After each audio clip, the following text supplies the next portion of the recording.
வங்கக்கடலில் மையம் கொண்டுள்ள காற்றழுத்த தாழ்வு பகுதியால் நாகை, திருவாரூர் உட்பட 5 மாவட்டங்களில் இன்று கனமழைக்கு வாய்ப்பு என இந்திய வானிலை ஆய்வு மையம் தெரிவித்துள்ளது.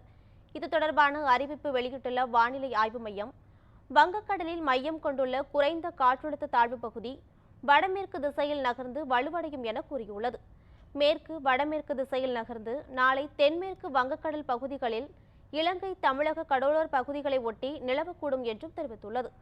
இதன் காரணமாக நாகை, திருவாரூர், தஞ்சை, மயிலாடுதுறை, கடலூர் ஆகிய மாவட்டங்களில் இன்று கனமழைக்கு வாய்ப்பு என்றும் வானிலை ஆய்வு மையம் குறிப்பிட்டுள்ளது. நாளை கடலூர், மயிலாடுதுறை, நாகப்பட்டினம், தஞ்சாவூர், திருவாரூர் மாவட்டங்களில் மிக கனமழைக்கு வாய்ப்புள்ளதாகவும் பலத்த காற்று வீசும் என்பதாலும் மீனவர்கள் கடலுக்கு செல்ல வேண்டாம் எனவும் வானிலை ஆய்வு மையம் எச்சரிக்கை விடுத்துள்ளது.